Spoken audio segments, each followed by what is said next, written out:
Just about every nation in the world, to some extent, admits immigrants. But there's something unique about America. We don't simply welcome new immigrants. We don't simply welcome new arrivals. We are born of immigrants. That is who we are.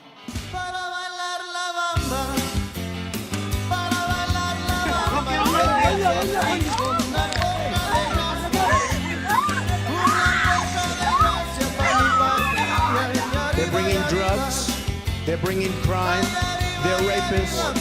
And are working to deny state services to illegal immigrants. Enough is enough. Illegal immigration is simple.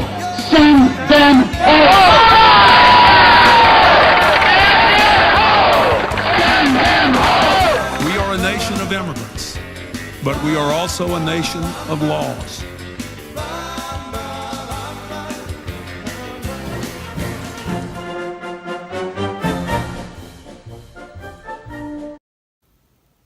In 1846, the United States, driven predominantly by a manifest destiny mindset, declared war on Mexico, marking the first American war fought on foreign soil.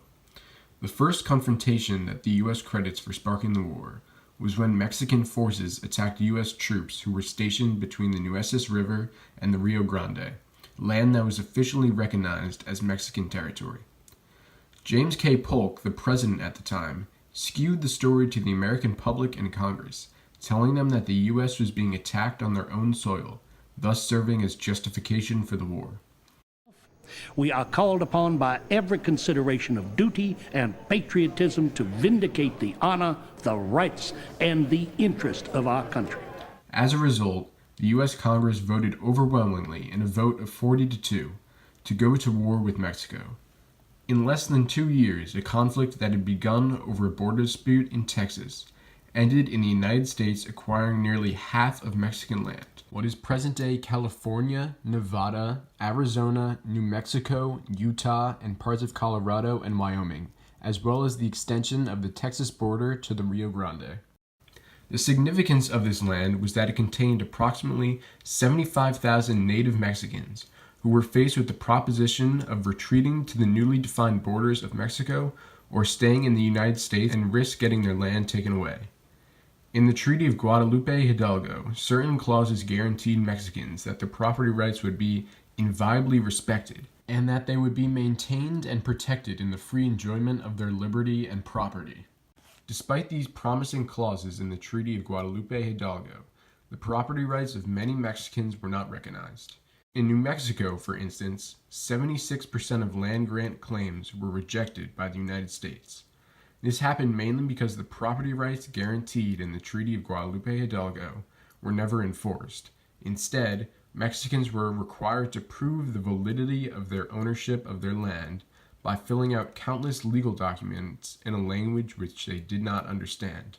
As a result, hundreds of thousands of acres of land were stripped away from Mexicans who had lived there for generations. This happened to Gloria Anzaldúa, who writes about her experiences in borderlands. Gloria wrote, "My grandmother lost all her cattle. They stole her land." When Gloria's grandmother passed away, her family went to the graveyard where her grandfather was buried. However, upon arrival, Gloria writes, there was a fence around the cemetery, chained and padlocked by the owners of the surrounding land. We couldn't even get in to visit the graves, much less bury her there. Today, it is still padlocked. The sign reads, "Keep out."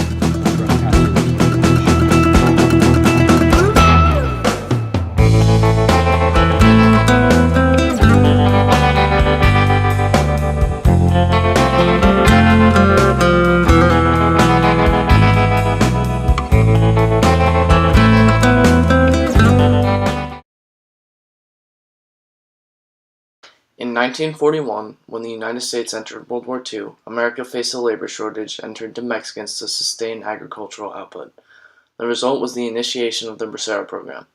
Starting in 1942, the program allowed Mexican workers to come into the U.S. on short-term work contracts and return to Mexico when the contract expired. This revolving door policy allowed Mexican laborers to flow freely from the U.S. to Mexico for the next 23 years, establishing a codependent relationship between the two countries. Mexican workers relied heavily on the economic opportunities provided by the Bracero Program, as 5 million flowed through the system. However, while the program was very beneficial for the United States, it was a different story for the workers. Rigoberto Perez, a Bracero worker, describes the animal-like conditions that the workers were exposed to. He describes being put in a small room with 200 others and sprayed with the same chemicals used by fumigators. Once on the farm, they were treated to slave-like conditions and then kicked back to Mexico in poverty when their contract expired. This abuse of Mexican immigrants was not limited to the Bracero program. A decade before the program even started, the atrocities committed on migrant farms were detailed in the book And the Earth Did Not Devour Him by Tomas Rivera. Rivera attested to the lack of sanitation, livable wages, and even lack of hope that defined conditions as a Mexican immigrant farm worker. Rivera also highlights the psychological effects of growing up in the family of migrant farmers. The main character of the story begins to realize that his life as a farm worker has no real purpose, and he begins to doubt that God exists. Despite the hardships that Mexican workers faced, hundreds of thousands of them flocked to the United States each year, surpassing the quota of the Bracero program. To respond to the increasing number of illegal Mexicans in the United States, the government launched Operation Wetback, named after the Mexicans who swam across the Rio Grande to enter the United States. Operation Wetback resulted in the deportation of 3.8 million Mexicans and made many Americans realize the severity of the crisis. As a result, Operation Wetback laid the groundwork for what would become a public outcry against Mexican-American immigrants. They keep coming. 2 million illegal immigrants in California. The federal government won't stop them at the border, yet requires us to pay billions to take care of them.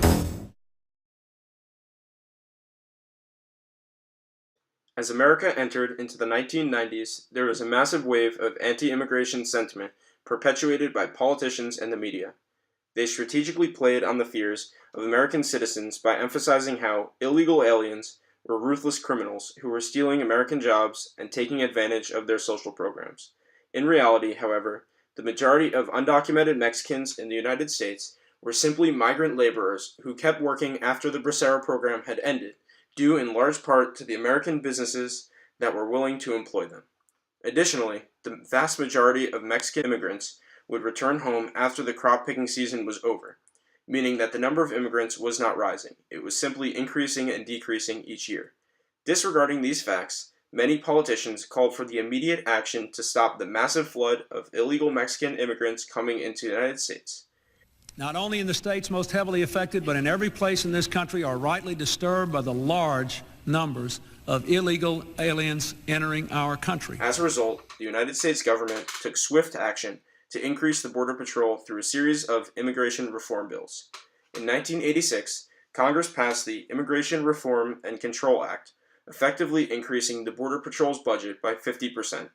In 1996, the Immigration Reform and Immigrant Responsibility Act provided even more funding, military equipment, and 10,000 new Border Patrol agents. In 2001, the U.S. Patriot Act established the Department of Homeland Security and increased the Border Patrol's budget by $300 million. In roughly 15 years, the United States government had passed 6 major bills to counteract a problem that arose out of their own false narrative. The government's attempt to decrease illegal immigration to the United States completely backfired. As this graph shows, the number of undocumented migrants in America increased exponentially following the increased border protection budget. This was due in large part to the abrupt closing of one of the cornerstones of Mexican-American policy, the revolving door system. Ever since the start of the Bracero program, the U.S. had created a system in which Mexican workers could travel freely back and forth between the two countries. Therefore, when the United States ended the revolving door policy, hundreds of thousands of Mexicans deemed that it was more beneficial to remain in the U.S. rather than attempt to sneak back in after returning home to Mexico. Se me olvidaron las llaves en Mexico. If I go back to Mexico now, he won't let me back in the U.S. I guess I'll just stay here.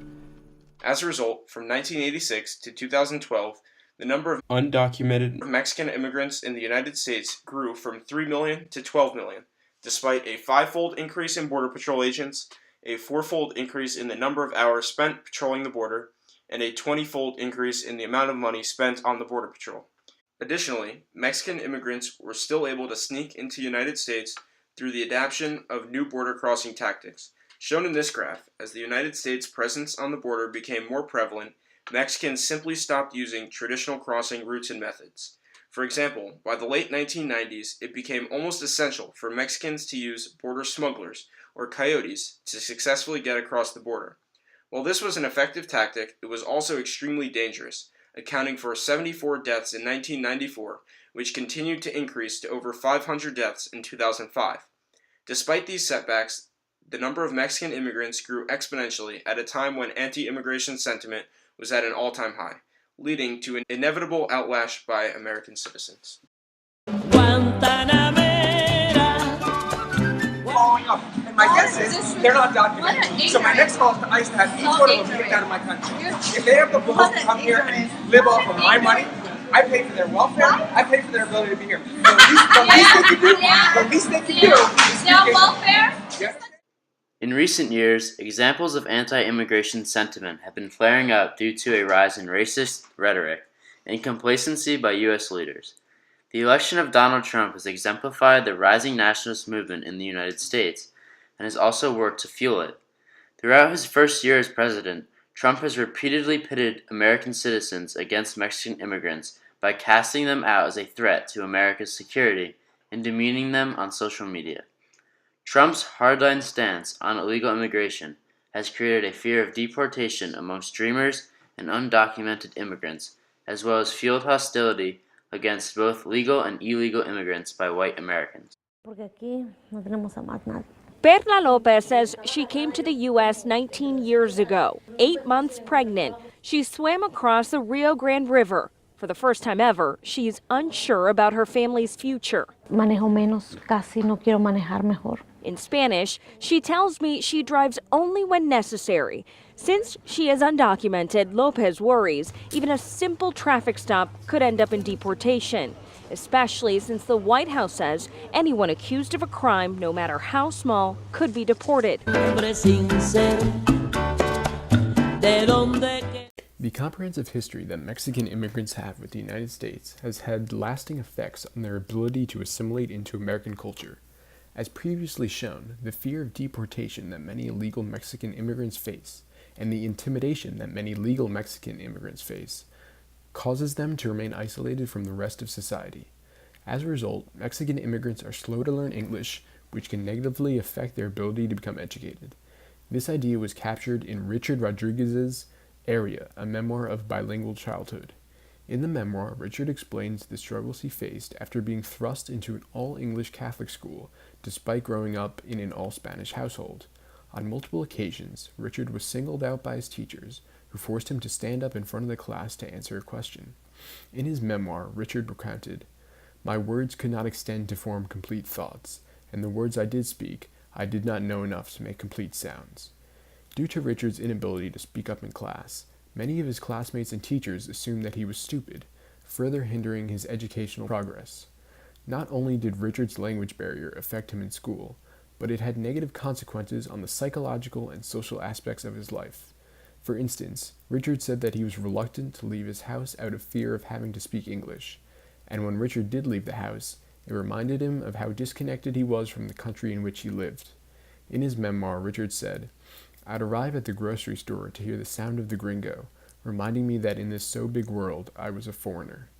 Ironically, however, Richard Rodriguez was not an advocate for bilingual education in public schools. In fact, he has spoken out against it many times.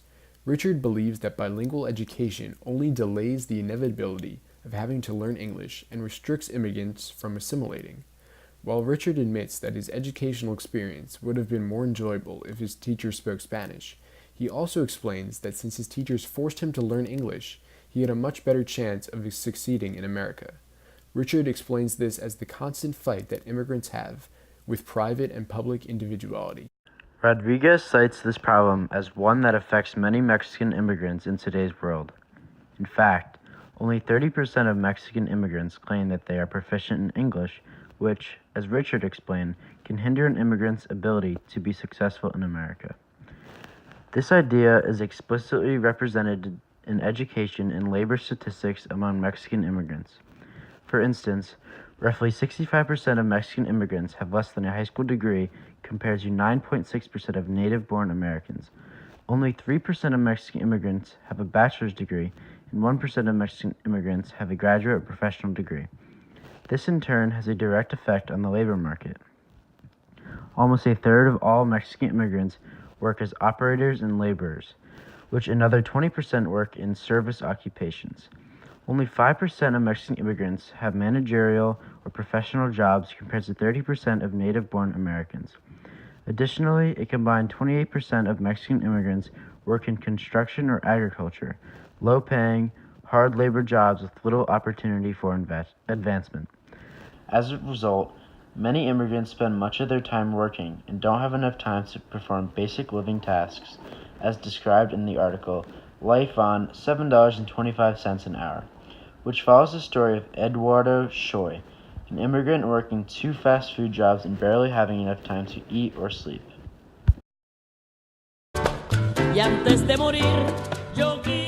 Today, there is a state of crisis at the U.S.-Mexico border. 30 years ago, presidential nominees Ronald Reagan and George H.W. Bush both promised to work with Mexico at the border and keep families together. Fundamentals. These are good people, strong people. Part of my family is a Mexican. We work out some recognition of our mutual problems, make it possible for them to come here legally with a work permit, and then while they're working and earning here, they pay taxes here.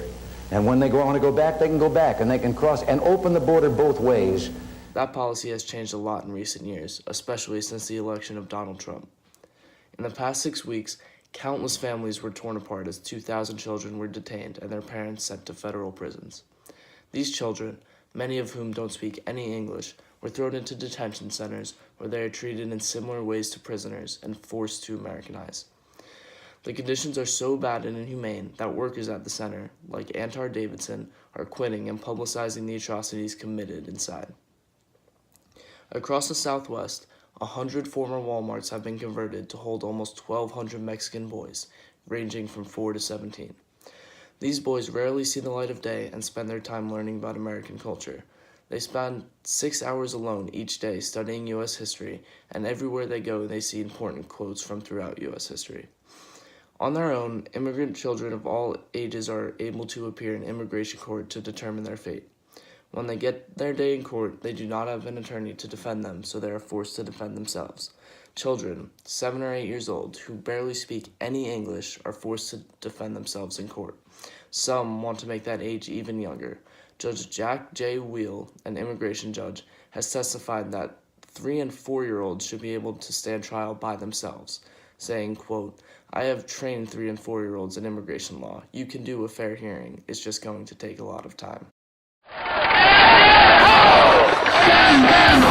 Drugs, they're bringing crime, they're rapists.